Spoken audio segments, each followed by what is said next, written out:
আপনি বলেন উনি জাতিসংঘে যেভাবে মাথা উঁচু করে দাঁড়িয়ে বক্তব্য দিল, অনেকেই গিয়ে তা আমাদের দেশে যারা গিয়েছেন অতীতে বা আরো বিভিন্ন মুসলিম দেশে এরা প্রণাম করে, মাথা নিচু করে, মাথা নিচু করবো যার সামনে তিনি কে, দাড়ি নাই, কথা ঠিক। আদর্শের প্রতিচ্ছবি আমরা মানি না, একেবারে রোল মডেল মনে করি না, এটা ঠিক। কিন্তু কেইন সাহেব একজন লোক মাথা নিচু না করে পিছনের দিকে না তাকায়া সামনের দিকে তাকায়া, পিছনে ডানে বামে সামনে ইসলামদেরকে বৃদ্ধাঙ্গুলি দেখিয়ে ইসলামের পক্ষে দলিল ভিত্তিক লজিক্যাল সাহসী উচ্চারণের মাধ্যমে সিংহ পুরুষের যে ভূমিকা পালন করলো, অহংকারকে বাদ দিয়ে, দাম্ভিকতা বাদ দিয়ে আমরা যদি ইসলামের পক্ষে এক কাতারে দাঁড়িয়ে যাই, পৃথিবীর কোন শক্তি আমাদের দুর্বল করতে পারবে না। অন্যতম আরেকটা বড় সমস্যা সেটা হচ্ছে হিংসা। হিংসা আমাদের মধ্যে কম বেশি আছে না নাই? আলেমদের মধ্যে মনে হয় নাই? বড় রোগ আমাদের মধ্যে, বড় রোগ হলো হিংসা। এক বক্তা আরেক বক্তার প্রশংসা করতে চাই না, এক বক্তা বেশি প্রশংসা দরকার নেই, যতটুকু লিমিটেড আনলিমিটেড হওয়া দরকার নেই। একজন একজন মেনে নিতে পারি না। এক ইমাম আরেক ইমাম একটা দাওয়াত দিচ্ছেন আপনি 10 মসজিদের ইমামকে, একজনের দিকে আরেকজন তাকায়, ও তাইটাও দাওয়াত দিলেই শুনি না, আচ্ছা তো তার এই মজলিসের দামও রইল না, আমার পার্সোনালিটি নষ্ট হয়ে গেল। আপনাদের এখানে এরকম নাই, কিন্তু অনেক জায়গায় আছে, রাগ করে, মাইন্ড করে। আমি এখানে আসছি, কে দোয়া করবে এটা নিয়ে মারামারি, কে কি করবে, হিংসা আমাদের মধ্যে। রাসূল শিখিয়েছেন, সাবধান করেছেন, ইয়াকুম ওয়াল হাসাদ ফাইনাল হাসাদা ইয়াকুলুল হাসানাত কামা তাকুলুন নারুল হাতাব। সাবধান, হিংসা থেকে দূরে থাকো। واعتصموا بحبل الله جميعا ولا تفرقوا ومن يعتصم بالله فقد هدي الى صراط مستقيم। রাসূলের হাদিসে জানা কেন ঐক্য বিনষ্ট হয়, এর মধ্যে অন্যতম একটি কারণ হলো মুনাফিকি। আমরা মুসলমান, শুধু আলেম ওলামা সেদিকে আমি যাচ্ছি না। এজ এ মুসলিম আমার মধ্যে যখন মুনাফিকি আলামত দেখা দেয় তখন ঐক্য আর থাকে না। দেখুন, রাজনৈতিক সেন্স থেকে না, একেবারে বেসিক কনসেপ্ট যে হাদিসগুলো আমাদের জানা, রাসূল বলে গিয়েছেন, শিখিয়ে গিয়েছেন, আয়াতুল মুনাফিক সালাসুন, মুনাফিকের আলামত হলো 3টি। ইদা হাদাসা কাযাবা, যখন কথা বলে মিথ্যা বলে, ওয়া ইদা ওয়াদা আখলাফা, যখন ওয়াদা করে খেলাফ করে, ওয়া ইদা তুমিনা খানা, যখন আমানত রাখা হয় খেয়ানত করে। অন্য হাদিসে রাসূল বলেছেন মুনাফিকের আলামত 4টা। কয়টা? 4টা। এই 3টা ঠিক আছে, আরেকটা হলো ওয়া ইদা খাসামা ফাজারা, যখন ঝগড়া লাগে গালি দেয়। এরকম লোক অন্তত পক্ষে সাতকানিয়া নেই, থাকলেও হালদার কোলে নেই, গারাঙ্গিয়া এলাকায় নেই। তাহলে দেখুন ঐক্য বিনষ্ট হয় অন্যতম আমার মধ্যে যখন আলামত দেখাতে মুনাফিকের। কথা বলি মিথ্যা বলি, কথা বলি মিথ্যা বলি, ওয়াদা করলে আমি ওয়াদার উপর টিকে থাকতে পারি না, আমানত রাখলে খেয়ানত করি, রাগ ঝগড়া কিছু লেগে গেলেই জবান থেকে কথা বের হলেই গালি বের হয়ে যায়। এই আলামতগুলোর কারণে ঐক্য বিনষ্ট হয়। যেমন দেখুন অনেকে এসা মুসলমানদের সামনে এসে বলে, হুঙ্কার দেয়, আল্লাহর জন্য রাসূলের জন্য জীবন দিয়ে দেব, মুসলিম উম্মার ঐক্য বিনষ্ট হতে দেব না, আপনাদেরকে ছেড়ে চলে যাব না। দিনের বেলায় হুঙ্কার দেয়, রাতে গিয়ে ক্ষমতাসীনদের সাথে আবার মোবাইলে কথা কয়, সরাসরি কথা কয়। এরকম দলিল মনে হয় বাংলাদেশে নাই। তাইলে কি বলে তারা? 1 নম্বরে মিথ্যা কথা বলে, এবং জাতির সাথে তারা ওয়াদার ভঙ্গ করে। যেমন ধরুন, জাতি কাদেরকে নেতা মানে? ইমাম খতিবদের নেতা মানে, উস্তাদদেরকে নেতা মানে, ওলামায়ে কেরামদেরকে নেতা মানে, মুফাসসিরদেরকে নেতা মনে করে, দাঈল আল্লাহদেরকে নেতা মনে করে, ওয়াইজদেরকে নেতা মনে করে, ইসলামী আন্দোলনের রাহবারদেরকে নেতা মনে করে, পরিবারের বড় দায়িত্বশীলকে নেতা মনে করে। সেই নেতা সবার আমানতের দায়িত্ব নিয়ে যদি খেয়ানত করে, তাইলে ঐক্য তো থাকবে না, ঐক্য থাকবে না। অন্যতম কথা হলো এই ঐক্যের বিনষ্টের পেছনে অনেকে দেখবেন বাহ্যিকভাবে বলে আমাদের আমরা এক হয়ে গেছি, আড়ালে গিয়া কয় এটা বললাম পাবলিক সেন্টিমেন্ট, আসলে এদের শেকড় কিভাবে কাটা যায় এটাই করতে হবে। মুসলমান নামধারী লোক মুনাফিকি করতে করতে দেশের গণ্ডি পার হয়ে অন্য দেশের সাথে আতাত করে। দেশের মানুষকে বলে আমরা যতদিন আছি সবাই নিরাপদ, ওদিকে পার্শ্ববর্তী দেশের সহযোগিতা নিয়ে এই যে 15.5 বছর আমাদের পর এদের চাইতে বড় টাটকা মুনাফিক আল্লাহর এই জমিনের নিচে আসমানের উপরে কি আর আছে? কথা বলেন, আছে? একটা ওয়াদা ঠিক রাখছে এরা। এই চট্টগ্রামেই তো 99 বা 2000 সালে একটা বক্তৃতা দিছিলেন আপারে চিনেন তো? আপা বক্তৃতা দিছিলেন 10 টাকায় চাল খাওয়াবেন। খাওয়াইছে? 10 টাকা কেজিতে চাল খাওয়ানো আদৌ আর এখন তার সম্ভবই না। ওই সময় হয়তো সম্ভব ছিল, কিন্তু এটা ধোঁকাবাজি। তবে আমি একটা সত্য আবিষ্কার করছি, আংশিক সত্য। এরা বলছে, এরা ধোঁকা দেয় কিরকম, বলছে 10 টাকা কেজিতে চাল খাওয়াবো, জনগণকে খাওয়ায় নাই। কিন্তু তাদের পাঁচাটা গুলা মন্দ আনুগত্য যারা করছে, নেতা কর্মী ছিল, এদেরকে বলছে 10 টাকাও লাগবে না, জনগণের মাল দরিয়ামের ঢাল, যা পারো লুটপাট করো, খায়া ফেলাও। আছে না? কয় চাকরি দিবে ঘরে ঘরে। কই চাকরি দিবে? এমন হইছে জনগণকে যোগ্যতা থাকার পর চাকরি এরা দেয় নাই, বরং নিজের দলীয় নেতা কর্মী যোগ্যতা নাই, ডাকছে, তুই মাস্টার্স পাস করছো? হ্যাঁ। কোন ক্লাস? কয় 3rd ক্লাস। সমস্যা নাই, আসো। বিসিএস ক্যাডার টেডার কি এই সব বড় বড় পোস্টে বসাইয়া এরা একেবারে প্রশাসন থেকে শুরু করে প্রত্যেকটা সেক্টরকে ধ্বংস করে ফেলছে। বাইরে ফিটফাট, ভেতরে সদরঘাট। দেখা যায় দেশের অনেক উন্নতি, কিন্তু এরা পালানোর পরে হিসেব আমরা যা পেয়েছি, এরা দেশকে ধ্বংস করা ছাড়া আর কোনো কাজ করে নাই।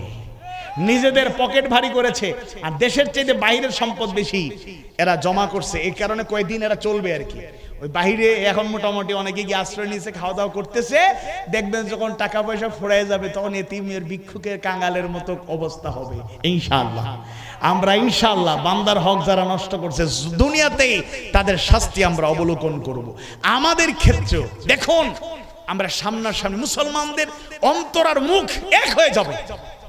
আর মুখে বলছি ভাই আল্লাহর পথে বলছে থাকার জন্য থাকবো। আমি বেশি একটা ওয়াদা করাই না। অনেক বক্তারা ছোট হোক আর বড় হোক একটু পরে পরে ওয়াদা করা বলেন, একটু পরে পরে, মাঝে মধ্যে হঠাৎ কখনো প্রয়োজন হলে ওয়াদা করাই না। তো আমি করাই না, কারণ অধিকাংশ লোক ওয়াদার উপর থাকতে পারে না। যেমন ধরুন এরকম অনেক লাখো জনতার মাহফিল, হুজুর প্রধান মুফাসসির হাত তুলে ওয়াদা করেছেন, আল্লাহ বলেন সবাই, আল্লাহ, মানে আপনারা বলার দরকার নাই, ওয়াদা করতেছে আল্লাহ জীবনে স্বেচ্ছায় আর কোনোদিন নামাজ কাজা করব না। লাখো জনতার ঢল, মাহফিল শেষ হয়েছে। শেষ হওয়ার পরে গাড়ি নাই, কিচ্ছু নাই, হাঁটতে হাঁটতে কয়েক কিলোমিটার ক্লান্ত। ওইদিকে এশার নামাজের বিরতি দেওয়া হয় নাই, জামাত হয়েছে, অজু ছিল না, আচ্ছা বাড়িতে গিয়ে পড়বো। গাড়িতে আর পায়ে নাই, হাঁটতে হাঁটতে কয়েক কিলোমিটার ক্লান্ত, বাড়িতে গিয়ে বলছে নামাজ করার কথা ভুলেই গেছে, ঘুমাইছে, ফজরও নাই। সকাল 10টায় ওইটা থেকে সূর্য একেবারে তেজোদ্দীপ্ত। আস্তাগফিরুল্লাহ, নাউযুবিল্লাহ, ওয়াদা করলাম জীবনে নামাজ কাজা করবো না, এশাও গেল, ফজরও গেল। এরকম আছে না? আমাদের মুখ আর বুক, অন্তর আর মুখের সেই মুনাফিক আলামত পরিহার করে মুসলমানরা, তাওহীদ প্রিয় মানুষেরা যখন সেই আদর্শের ঘোষণা দিতে পারবো, সত্যবাদিতার পরিচয় দিতে পারবো, ওয়াদা কমিটমেন্ট রক্ষা করতে পারবো, আমানত রক্ষণাবেক্ষণ করতে পারবো, জবানকে নিয়ন্ত্রণ করতে পারবো, সেদিন দেখবেন আমাদের মধ্যে শক্তি বেড়ে যাচ্ছে, ঐক্য বেড়ে যাচ্ছে। যতদিন এই দোষগুলো ছাড়তে পারবো ততদিন আমাদের ঐক্য হবে না। 2 নম্বরে ঐক্য হয় না, অন্যতম কারণ হলো অহংকার। ইন্নাল্লাহা লা ইউহিব্বুল মুতাকাব্বিরিন। I am sorry for that. অন্যভাবে নেবেন না। বাংলাদেশে ইসলামী ঐক্যের ব্যাপারে অনেক ঘটনা আমাদের জানা, আমরা পাবলিকলি বলতে চাই না, কিন্তু অতীতে, এখন তো ঐক্যের চেষ্টা মাশাআল্লাহ মাশাআল্লাহ এখন দেখতে পাচ্ছি অধিকাংশ আলেমরা ইসলামী দলগুলো প্রায় কাছাকাছি, এবং অনেক বক্তৃতায় বলা হয়েছে আমাদের বাক্স থাকবে একটা। ইসলামপন্থী আলেম ওলামা ইসলামী দলগুলোর বাক্স থাকবে কয়টা?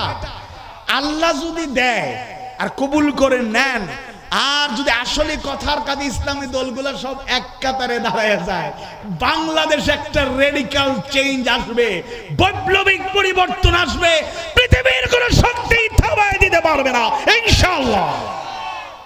কিন্তু আমাদেরকে অতীতের ঐক্য কেন ব্যর্থ হয়েছে? হিস্ট্রি একর প্র্যাকটিক্যাল আভ্যন্তরীণ কথা উদাহরণ সহ প্রকাশ কোনোদিনও করা যাবে না, করা উচিত নয়। অন্যতম কারণ ঐক্য হয়ে গেছে কাছাকাছি। এবার লাস্ট মিটিং, আলহামদুলিল্লাহ আমরা আগামীতে এক হয়ে কাজ করব। এবার শেষ বৈঠক, পরামর্শভিত্তিতে কাজ করা। এবার বৈঠক শুরু হতে না হতে মাইল লেগে গেছে। আমির হবে, প্রধান হবে কে? অমুক দলে কয় আমি প্রধান, আমার দল থেকে প্রধান, অমুকে আমার দল থেকে প্রধান। 6 দল যদি সবাই প্রধান বানাতে চায় একসাথে কি সম্ভব? কয় আচ্ছা ঠিক আছে, আপাতত থাকুক, আপনারা জায়গা থেকে কাজ করেন, আমার আভ্যন্তরীণভাবে ঐক্য থাকলো, কিন্তু একই প্ল্যাটফর্মে আসতে পারলাম না। হামসে বড় কন হ্যায়, I am best of the best, আমি বড়। এই অহমিকা, দাম্ভিকতা আমাদের ঐক্যকে শেষ করে দিল। এরদোগান সাহেব নেতৃত্ব দেয়, ইমরান খান সাহেব কি কথাগুলো বলে। এরা দুনিয়ার মানুষের কাছে মুসলমানদের প্রতিচ্ছবি। আবার আমার দেশের একেবারে অজপাড়া গায়ের একটা ইমাম বা খতিব, আমি বলতেছি না সাতকানিয়ার ইমাম খতিব, ছোট্ট 100 জন মুসল্লির খতিব উড়িয়ে ফতোয়া দেয়, দাড়ি নাই, ক্লিন শেভ, এরা ইহুদিদের দালাল, এরা মুসলমানদের দুশমন। আছে না নাই? আসলে ওদের ব্যাপারে ভালো করেই জানে না।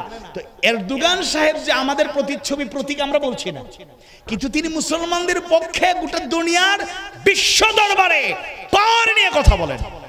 জাতিসংঘে ইমরান খান সাহেবের একটা বক্তব্য ভাইরাল হয়েছে। আমাদের লোকেরাও এটা, অনেকে ওই যে যারা টিকটক করে, যারা রিলস ভিডিও, ছোট ভিডিও বানায়, বিসমিল্লাহির রহমানির রহিম এরকম বলে, ইহদিনাস সিরাতাল মুস্তাকিম এরকম বলে নাকি? এরকম দেখবেন ভিডিও অডিও ছেড়ে দেয়।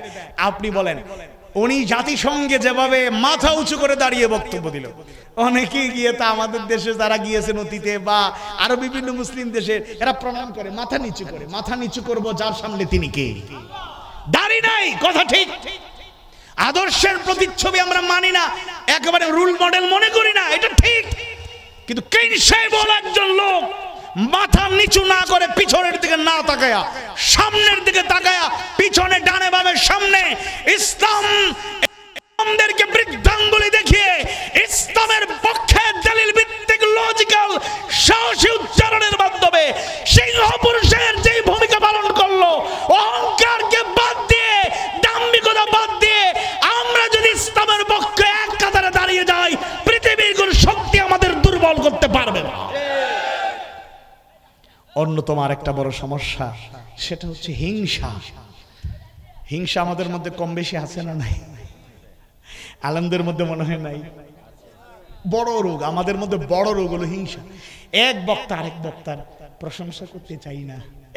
বেশি প্রশংসা দরকার নেই, যতটুকু লিমিটেড, আনলিমিটেড হওয়া দরকার নেই। একজন মেনে নিতে পারি না। এক ইমাম আরেক ইমাম, একটা দাওয়াত দিচ্ছেন আপনি 10 মসজিদের ইমামকে, একজনের দিকে আরেকজন তাকায়, ও তাইটাও দাওয়াত দিলেই শুনে, আচ্ছা তো তার এই মজলিসের দামও রইল না, আমার পার্সোনালিটি নষ্ট হয়ে গেল। আপনাদের এখানে এরকম নাই, কিন্তু অনেক জায়গায় আছে, রাগ করে, মাইন্ড করে। আমি এখানে আসছি, কে দোয়া করবে এটা নিয়ে মারামারি, কে কি করবে, হিংসা আমাদের মধ্যে। রাসূল শিখিয়েছেন, সাবধান করেছেন, ইয়াকুম ওয়াল হাসাদ ফাইনাল হাসাদা ইয়াকুলুল হাসানাত কামা তাকুলুন নারুল হাতাব। সাবধান, হিংসা থেকে দূরে থাকো, কেননা হিংসা তোমাদের আমলে সালেহগুলো, পূর্ণ কাজগুলো খেয়ে ফেলে। কামা তাকুলুন নারুল হাতাব, আগুন যেভাবে কাঠকে শেষ করে দেয়, ভস্মীভূত করে খেয়ে ফেলে, আগুন যেভাবে কাঠকে জ্বালিয়ে পড়ে ছারকার করে দেয়, হিংসা একইভাবে আমাদের আমলে সালেহ পূর্ণ কাজগুলো শেষ করে দেয়। এরপরে অনৈক্যের পেছনে অন্যতম কারণ লোভ, লালসা। আগেই বর্ণনা এসেছে, ব্যাখ্যা করা দরকার নাই। অনেক আলেমরা, ইসলামের পথের পথিকরা, আদর্শবাদী লোকেরা লোভ লালসায় পরে ঈমান বিক্রি করে দেয়। এটা খুবই দুঃখজনক। এরপরে হচ্ছে অনৈক্যের অন্যতম কারণ, কিছু লোক নেতৃস্থানীয় পর্যায়ের লোকেরা ভীত হয়ে আদর্শ বিক্রি করে দেয়। ভীরুতা। দেখুন, বাংলাদেশে 5 আগস্ট আসতো না, 36 জুলাইয়ের বিপ্লব হতো না, যদি না এই দেশের দামাল তরুণেরা, যুবরা, ছাত্ররা, আপামর জনতারা ভয়কে জয় করতে পারত। অবৈধ স্বরাষ্ট্রমন্ত্রীকে পুলিশ কর্মকর্তা বলেছে, স্যার আতঙ্কের ব্যাপার। কই কি আতঙ্ক? কই গুলি করি, মারা যায়, লাশ সরানো হয়, গুলি করি, আহত হয়, হসপিটালে নিয়ে যাওয়া হয়, বাকিগুলো দাঁড়ায় থাকে, সরে যায় না। আল্লাহু আকবার। ভয়কে জয় করে জাতি মাথা উঁচু করে দাঁড়ানো শিখে গিয়েছে বলে বিজয় এসেছে। এখনো ভয়হীন চিত্তে আল্লাহর ভয় লালন করে, রাসূলের আদর্শে উজ্জীবিত হয়ে, মানবতার কল্যাণে নিবেদিত থেকে জাতির জন্য, দেশের জন্য কিছু করার প্রত্যয় নিয়ে এই জাগরুক জনতা যদি জেগে থাকে, ভূমিকা রাখে, আগামীর বাংলাদেশ একটি বৈষম্যহীন, নিরাপদ, শান্তির বসুন্ধরা হবে, ইনশাআল্লাহ কেউ থামাতে পারবে না। কথা আর বাড়াতে চাই না। আজকে যে বিষয়ে আলোচনা করার চেষ্টা করলাম, ইসলামের দৃষ্টিতে ঐক্যের প্রয়োজনীয়তা, অনৈক্যের পরিণতি, অনৈক্যের কারণ। সূরা সফ 61তম সূরা, সূরার 4 নম্বর আয়াতে কারিমা দিয়ে শুরু করেছিলাম।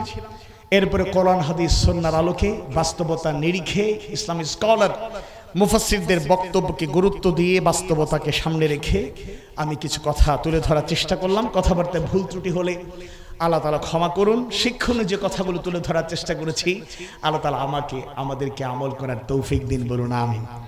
প্রশ্ন হলো খুব সহজ, আমি কি বিষয়ে মূলত আলোচনা করেছি, কমিটির পক্ষ থেকে কি বিষয়ে আলোচনা করতে বলা হয়েছে? কি উত্তর দিবেন? হাত তোলেন এদিকে। সহজ বিষয় এই মাত্র। আচ্ছা, মাশাআল্লাহ, মুরব্বী, মাশাআল্লাহ, মুরব্বী দাঁড়ান, দরকার নাই, মুরব্বী মানুষ দাঁড়াবেন, মানে ওনাকে চেনার জন্য দাঁড়ানো আর কি, প্রশ্ন উত্তর দেওয়ার জন্য দাঁড়ানো না, একটু কষ্ট করে দাঁড়ান। কি বিষয়ে আলোচনা করলাম? আলহামদুলিল্লাহ, মাশাআল্লাহ। ঐক্যের প্রয়োজনীয়তা, আপনি পুরস্কার নেওয়ার জন্য চলে আসেন। ঐক্যের প্রয়োজনীয়তা, অনৈক্যের পরিণতি কারণ, এই বিষয়ে আলোচনা, মাশাআল্লাহ। আচ্ছা, মাঝখান থেকেও সহজ একটা প্রশ্ন করি। আলোচনা যেহেতু তাফসীরুল কোরআন মাহফিল, অনেক আয়াত হাদিস অনেক কিছু আলোচনা হয়েছে, কিন্তু প্রধানতম যে আয়াতের আলোকে আমি আলোচনা শুরু করেছি এবং ওই আয়াতকে প্রাধান্য দিয়ে আলোচনা করেছি, এই আয়াতটি কোনটি? এদিকে মাঝখান থেকে। আচ্ছা, এখানে তরুণ একজনকে সুযোগ দেই। হ্যাঁ, দাঁড়া ভাই, দাঁড়া। আচ্ছা, আপনি দিচ্ছি, একসাথে দিচ্ছি, তিনজনেই দিয়ে দেন। কোন সূরা? 4 নম্বর আয়াত, সূরা সফের 4 নম্বর আয়াত। ইন্নাল্লাহা ইউহিব্বুল্লাযীনা ইউকাতিলুনা ফি সাবিলিহি সাফফান কাআন্নাহুম বুনিয়ানুম মারসুস। আচ্ছা, এদিক থেকে সর্বশেষ প্রশ্ন, কি কি কারণে ঐক্য নষ্ট হচ্ছে? অনেকগুলো কারণ বলছি, 3টা কারণ বললেই হবে, একেবারে ছোট ছোট। শেষ পর্যায়ে আলোচনা করছি ঐক্য কেন বিনষ্ট হচ্ছে, 3টা কারণ বললে চলবে। এদিকে ঐক্য বিনষ্ট হওয়ার 3টা কারণ, এই লাস্ট যে আলোচনা করলাম, একজন বলেন 3টা কারণ বললে হবে। আচ্ছা, একজন দাড়ি পর্যন্ত হাত তুলছেন, শ্বাস করে বলেন। প্রশ্ন হচ্ছে ঐক্য কেন বিনষ্ট হচ্ছে, কেন ঐক্য হচ্ছে না? এই লাস্ট দিকে কয়েকটা পয়েন্ট আলোচনা করছি, 3টা পয়েন্ট বললে হবে, শুধু মূল পয়েন্ট। এক নাম্বার আগে যে এটা উনি আচ্ছা, আপনি দাঁড়ান, ঠিক আছে, আপনি শুকরান, বলেন। মিথ্যা কথা বলে, মিথ্যা বলে। আচ্ছা, এই 3টা হচ্ছে মূলত এক পয়েন্টে বলছি আর কি, মুনাফিকি। এর বাইরে আর কোন পয়েন্ট আছে?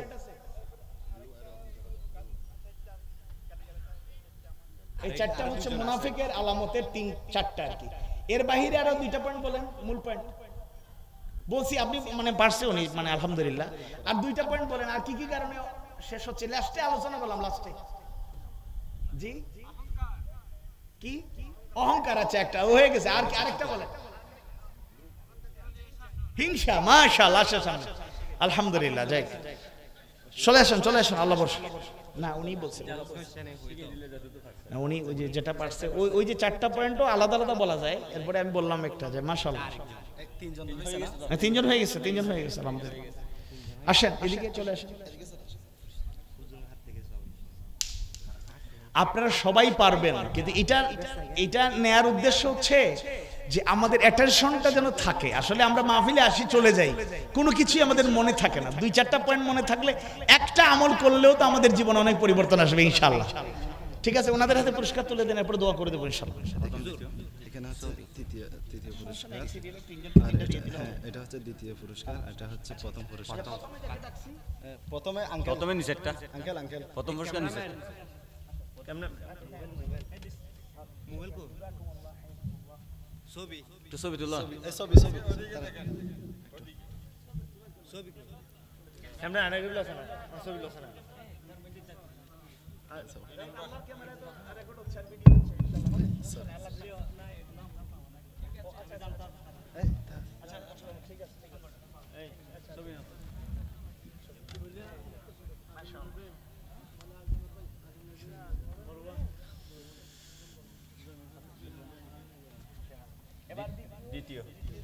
দ্বিতীয় 2 নম্বরে দেখে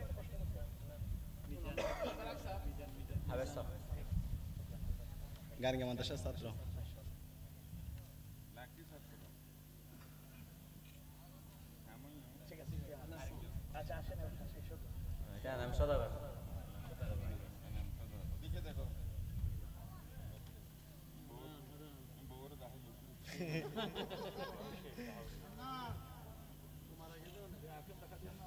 শুকরিয়া, আলহামদুলিল্লাহ।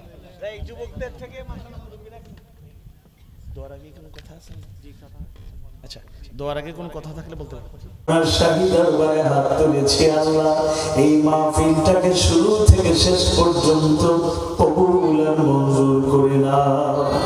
রব্বুল আলামিন এই মাহফিলের আয়োজন করতে গিয়ে যারা অক্লান্ত পরিশ্রম করলেন, প্রিয় ভাই জাহেদ, প্রিয় ভাই শিপু সহ এক ঝাঁক তরুণ যুবকরা অক্লান্ত পরিশ্রম করলেন, আপমর জনতা, তৌহিদ প্রিয় মানুষেরা, মুরব্বীরা সবাই কষ্ট করেছেন, সহযোগিতা করেছেন, প্রবাসীরা দোয়া করেছেন, সহযোগিতা করেছেন। যারা কষ্ট করে অংশগ্রহণ করলেন সবার আন্তরিকতা সহযোগিতা কবুল আর মঞ্জুর করে দাও আল্লাহ। কেউ জানি না, বলতে পারবো না আজকে এই মাহফিল কারো জীবনের শেষ মাহফিল কিনা। গভীর রাতে বড় আশা নিয়ে আপনার শাহী দরবারে হাত তুলেছি। রব্বুল আলামিন জেনে না জেনে, বুঝে না বুঝে যত গুনাহ খাতা করেছি, রব্বুল আলামিন দয়া করে জিন্দেগীর সমস্ত গুনাহ খাতা মাফ করে দাও। রব্বানা ইন্নানা আমান্না ফাগফির লানা যুনুবানা ওয়া কিনা আযাবান নার। ربنا ظلمنا أنفسنا وإن لم تغفر لنا وترحمنا لنكونن من الخاسرين. ربنا لا تزغ قلوبنا بعد إذ هديتنا وهب لنا من لدنك رحمة إنك أنت الوهاب. আব্বুল আমিন, আমরা যারা হাত তুলেছি, যাদের অন্তরে যত নেক মাকসুদ আছে, ভালো পরিকল্পনা আছে, কবুল আর মঞ্জুর করো। রব্বুল আলামিন যারা সুস্থতার নিয়ামত দাও, যাদের অভাব অনটন আছে দূর করে দাও, ঋণের বোঝা থাকলে ঋণ মুক্ত বানাও, ব্যক্তিগত পারিবারিক কোনো সমস্যা থাকলে দূর করে দাও আল্লাহ। রব্বুল আলামিন আদম আলাইহিস সালাম থেকে শুরু করে আজ অবধি যত মুমিন মুমিনা কবরে শুয়ে আছেন সবার প্রতি রহমত নাযিল করো। এই বৃহত্তর এলাকার মাটির নিচে যত মুমিন মুমিনা শুয়ে আছেন, আমাদের আত্মীয় স্বজন, পরিবারের সদস্য, বন্ধু বান্ধব, অবস্থা, শিক্ষক, পরিচিত যত মুমিন মুমিনা কবরবাসী হয়েছেন, তাদের কবরকে জান্নাতের টুকরা বানাইয়া দাও। রব্বুল আলামিন বাবা মা উভয়জন কিংবা একজন যারা বেঁচে আছেন, হায়াতে তাইয়্যিবা দান করো, সুস্থতার নিয়ামত দাও, বাবা মার খিদমত করার তৌফিক দাও। বাবা মা উভয়জন কিংবা একজন যারা দুনিয়া ছেড়ে চলে গেলে, রব্বুল আলামিন বাবা মায়েদেরকে জান্নাতুল ফিরদাউসের আ'লা মাকাম দান করো। রব্বিরহামহুমা কামা রাব্বায়ানি সগীরা, রব্বিরহামহুমা কামা রাব্বায়ানি সগীরা। ربنا هب لنا من أزواجنا وذرياتنا قرة أعين واجعلنا للمتقين إماما. رب العالمين কি দোয়া চেয়েছেন আপনি কবুল আর মঞ্জুর করুন। প্রবাসীদের জন্য বিশেষ করে ইকবাল ভাই, আরিফ ভাই, দেওয়ার ভাইয়ের পক্ষ থেকে দোয়া চাওয়া হয়েছে। যত প্রবাসীরা রিজিকের তালাশে পরিবারের দায়িত্ব কাঁধে নিয়ে যারা প্রবাস জীবনে আছেন, আল্লাহ সবাইকে হেফাজতে রাখুন, নিরাপদে রাখুন, হায়াত আর রিজিকে বরকত দিন, হালাল উপার্জনের রাস্তাকে প্রশস্ত করে দিন আল্লাহ। রব্বুল আলামিন আমাদের সবার হায়াত আর রিজিকে বরকত দাও, হালাল উপার্জনের রাস্তাকে প্রশস্ত করে দাও। রব্বুল আলামিন গোটা দুনিয়ার মুসলিম মুসলমানদের এক আল্লাহ ছাড়া অন্য কোনো সাহায্যকারী নাই। ফিলিস্তিন, গাজাবাসী সহ গোটা দুনিয়ার যত জায়গায় মুসলিম মুসলমানদের কান্নার আওয়াজ শোনা যায়, রব্বুল আলামিন সবাইকে সাহায্য করুন, বিজয়ী করুন। আমরা দুর্বল ইমানদার হতে পারি, এক আল্লাহ ছাড়া অন্য কারোর উপর ভরসা করি না। ওয়া আলা রাব্বিহিম ইয়াতাওয়াক্কালুন।